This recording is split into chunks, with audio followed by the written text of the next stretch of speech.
उन्होंने बड़ा चलो कह रहे आपको पता है वर्जन पेपर दे रहे हैं, नहीं होगा बच्चे के साथ डबल सुबह वहाँ जमा होते हैं, मिनिस्ट्री के सामने जाकर के लोग बात करने की कोशिश करते हैं और वहाँ से उनको बड़ी मात्रा में पुलिस फोर्स आती है और ले जाती है। रिपीट हो रहा है तो वो पता है क्या बोले, हमने बोला 24 तारीख वाला पेपर 60%, 25 को रिपीट हो रहा है। तो वो बोले ये तो बहुत अच्छा है। अच्छा, मैंने कहा कैसे? बोले इससे बच्चों को सरप्राइज हो गया, वो सोच के गए होंगे कि जो 24 में आया वो नहीं पढ़ना।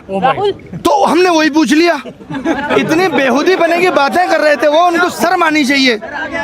मतलब आप मीटिंग करके आ रहे हैं और वहाँ से भी नाखुश है? नाखुश बदतमीजी होके आ रहे हैं एकदम। मुझसे कह रहे हैं ऑफेंस हो रहे हैं, हम आप ज्यादा बोल रहे हैं। मैंने कहा 100 रुपए आप कब्जा करके बैठते हो बच्चों से गलत सवाल पूछ के, तो कह रहे हैं मेरी जेब में नहीं जा रहा, सरकार को जाता है उससे रोड बनती है तो और ले लो। 100 सवाल गलत पूछ के सारी रोड बना दो, सब जगह गड्ढे हैं। सर शुरुआत से बताइए, जब आप चेयरमैन के पास गए तो वहाँ तो चेयरमैन साहब का ये कहना है कि हमारे अधिकारी बैठे हुए हैं, आप इनसे मिलो, ये एक एक बात बता देंगे। उन्होंने कहा कि मुश्किल से 10, 12, 15 हजार बच्चे मैक्स टू मैक्स लोगे, फिर आ गए 30,000, 50,000 बच्चे इफेक्ट हुए, बाकी सबका पेपर बढ़िया हुआ है, सब सही चल रहा है। आप कैसे ऐसा कह सकते हैं, उंगली उठा सकते हैं? हमने कहा आपके इन्विजिलेटर जो है रील बना रहे हैं, बोले तो क्या मैं घर जाके इन्विजिलेटर चेक करूं? ये उनके सब थे। कुल मिला के उनकी दृष्टि में सारा सिस्टम बिल्कुल ठीक चल रहा है, कोई दिक्कत नहीं है। और वो कह रहे आप लोग आवाज उठाते हो, हमारी तारीफ करो वीडियो में। अच्छा। कि हम अच्छा काम कर रहे हैं। अच्छा, आप सोचिए ये कितना इलॉजिकल लॉजिक है।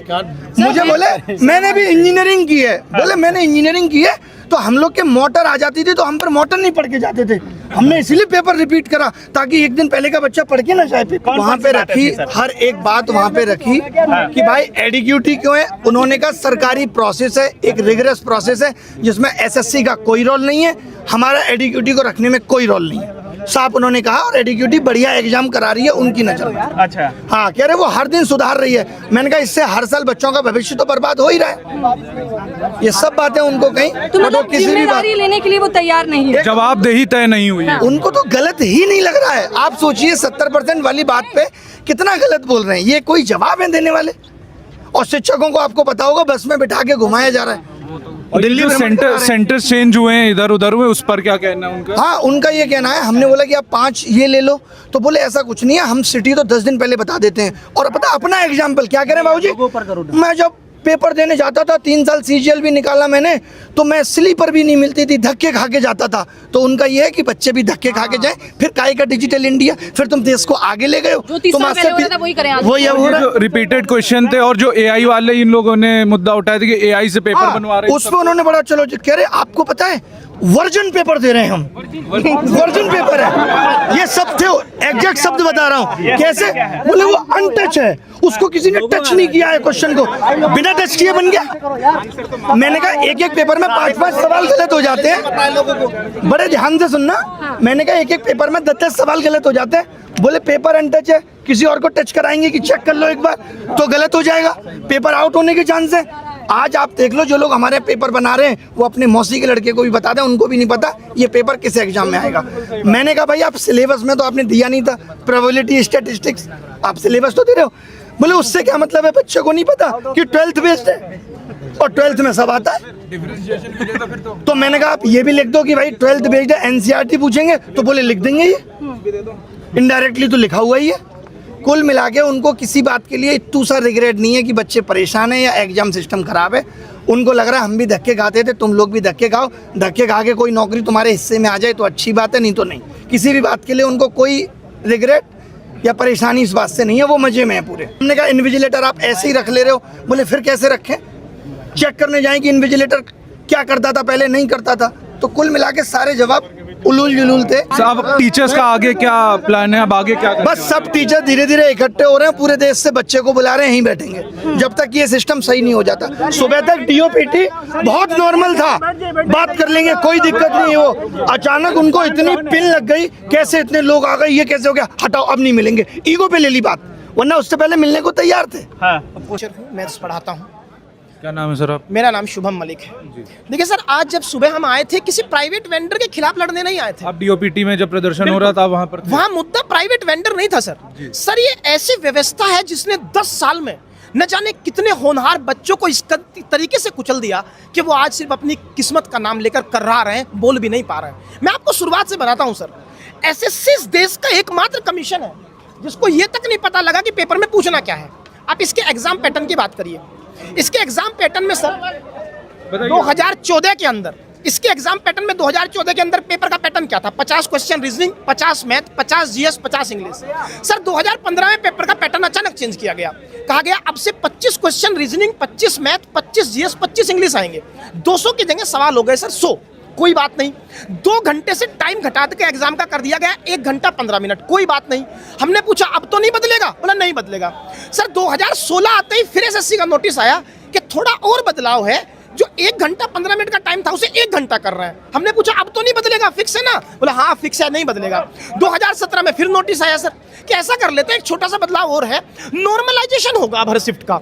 हमने कहा चलो ठीक है, अब तो नहीं बदलेगा। बोला नहीं अब नहीं बदलेगा। 2018 में फिर एक नोटिस आया और कहा कि एक डिस्क्रिप्टिव पेपर होगा सर, जिसमें एस्से लेटर लिखना होगा। एक एक्स्ट्रा पेपर ऐड कर दिया। बच्चे को लगा चलो कोई बात नहीं, ये भी भुगत लेता हूं। 2018 पूछा सर अब तो नहीं बदलेगा।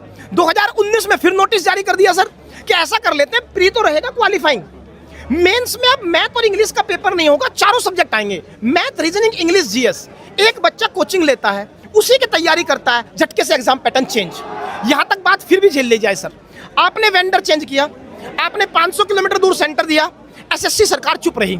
वो बच्चा चला गया 500 किलोमीटर, वहां पहुंचा तो नोटिस चस्पा हो गया, तकनीकी कारणों से पेपर नहीं होगा।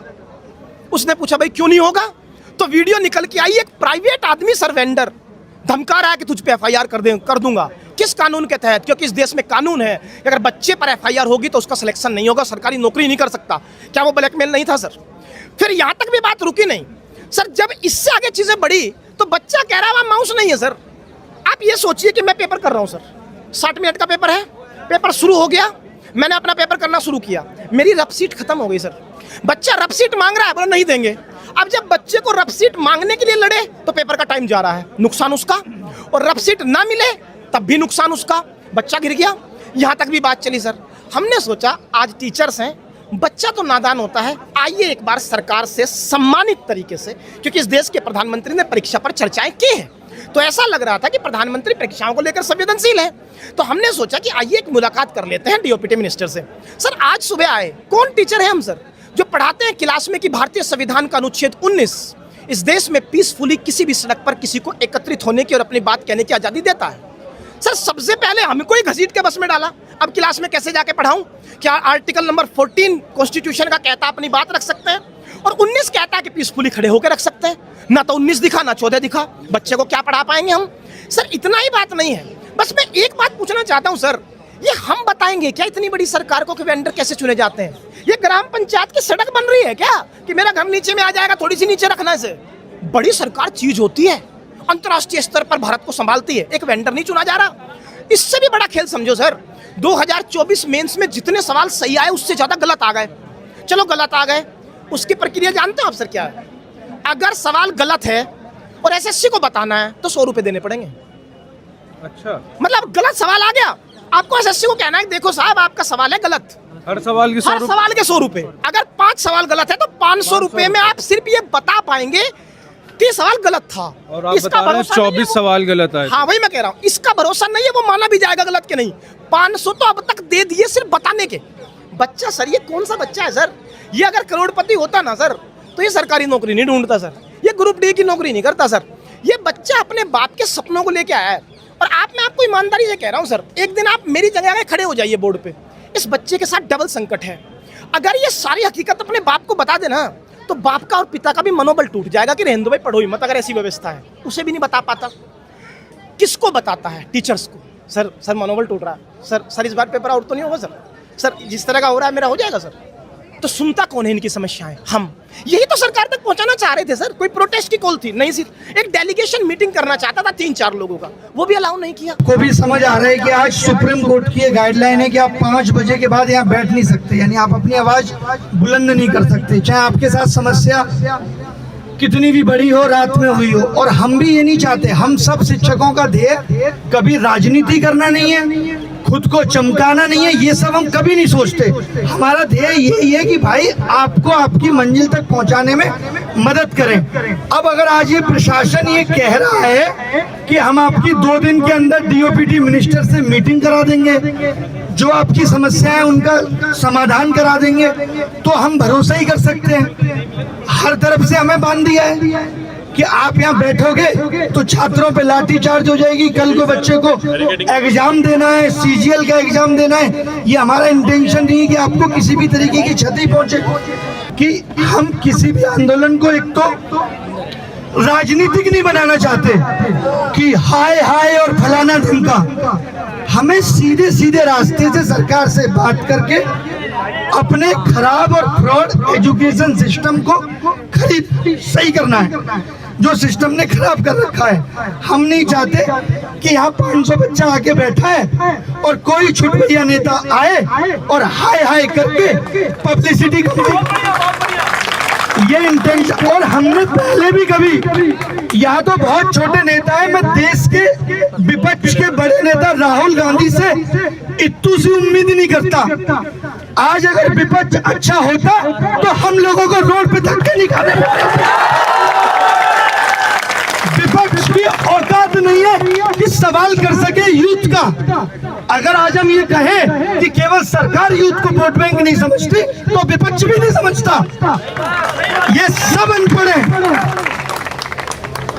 आज सोचिए, हम शिक्षकों की औकात है कि जो 700 लोग बिठा दिए, विपक्ष की तो इतनी भी औकात नहीं है कि ये 700 लोगों का कोई आंदोलन कर सके।